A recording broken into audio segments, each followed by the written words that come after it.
avait déjà mis une plateforme. Non, comment expliquer que cette plateforme n'a pas marché? Le G7 de l'opposition, nous l'avons constitué au sortir des élections de 2011. Et celui qui nous a trahis, c'est celui qui a l'habitude de trahir. C'est Momo.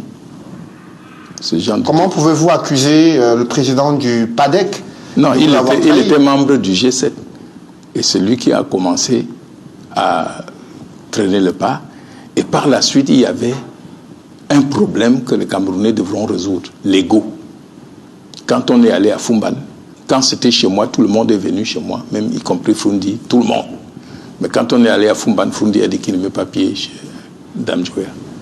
Quand on est allé à Bamenda, où nous avions invité les Claude Abbé comme experts pour préparer un projet de code électoral, Dame Joya a dit qu'il ne peut pas aller chez Frundi. Et vous voyez que cette histoire... Pourquoi donc accuser le président du PADEC alors que vous-même vous faites mention des désaccords et égaux entre les leaders politiques? Le président du PADEC était le premier à traîner le pas. Et c'est à partir de ce moment-là que j'avais compris qu'il avait un problème. Non seulement il a un problème congénital, mais il avait un problème existentiel. Est-ce que ce ne sont pas ces batailles d'ego entre les leaders politiques qui l'ont amené à se retirer de ce projet? Quand il se positionnait, même en ce temps-là, c'était pour attirer l'attention du pouvoir sur lui. Je crois que l'occasion lui a été offerte avec l'avènement de Maurice Kamto. Il s'est présenté comme la flèche qui peut percer.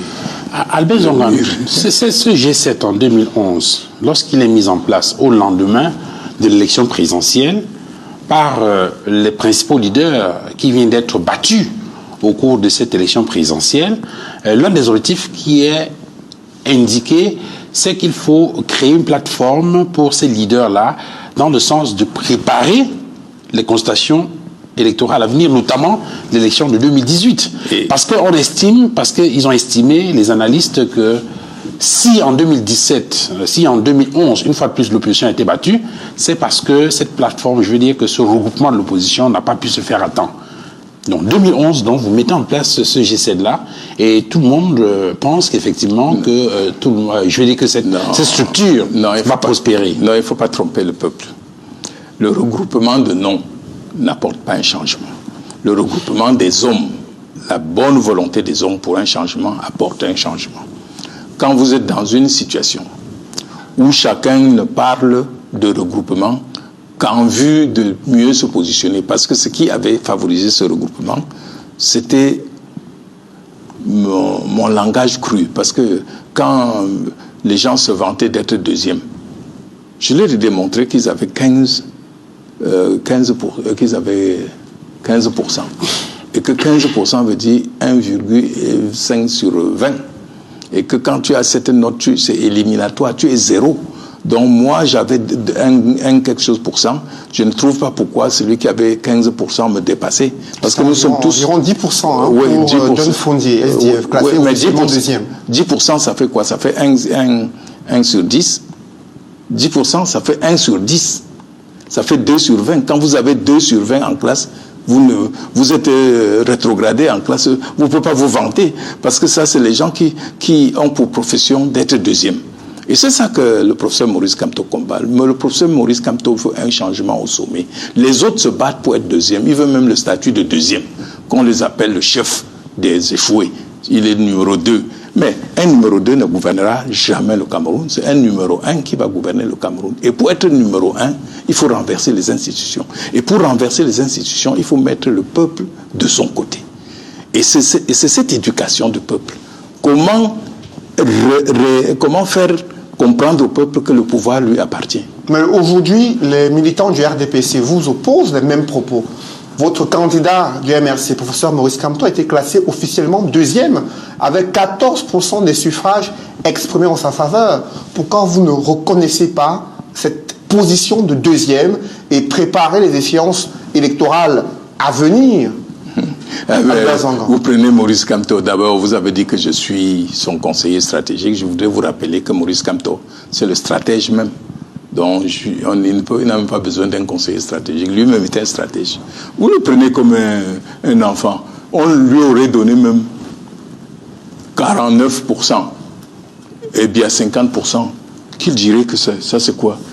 Il n'est pas venu pour être deuxième. Je vous dis, le changement ne se fera pas par une place de deuxième. Maurice Kamto prouve que j'ai gagné. Et il veut démontrer, et il démontre chaque jour.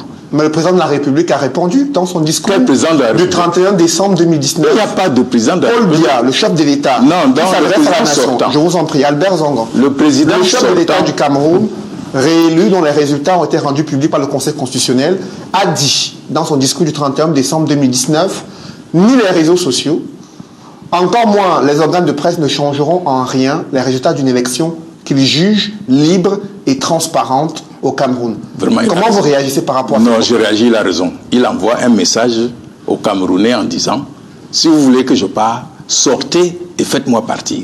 Les réseaux sociaux, je m'en fous parce que ça ne m'atteint pas.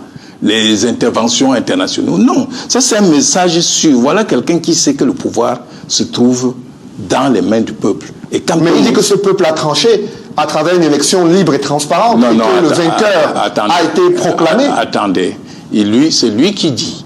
Le peuple lui dit on n'a pas tranché. Et le peuple lui a montré à plusieurs occasions. Quand il a envoyé son premier ministre à Bafoussam faire le cinéma, il a vu ce que la présence du président élu a suscité dans la foule. Quand le président élu veut demander à ce peuple de venir réclamer son dû, vous voyez bien que dès qu'il fait un pas, il a les chaînes aux mains. Non, quelqu'un qui est sûr d'avoir gagné, il laisse le peuple trancher. Et il laisse Maurice Kamto aller vers ce peuple. Et ce peuple va rejeter Maurice Kamto. Mais comme il sait qu'il a triché et qu'il ne règne que par la terreur, il dit je vais le terroriser. Mais comment voulez-vous qu'un président... D'ailleurs, vous avez vu comment il prononçait son discours. Les gens l'ont piégé. Et je crois que ce sont nos amis qui sont autour de lui, parce que nous avons plein d'amis qui sont autour de lui, qui ne savent pas comment partir, mais qui nous aident. Quels sont les pièges qui ont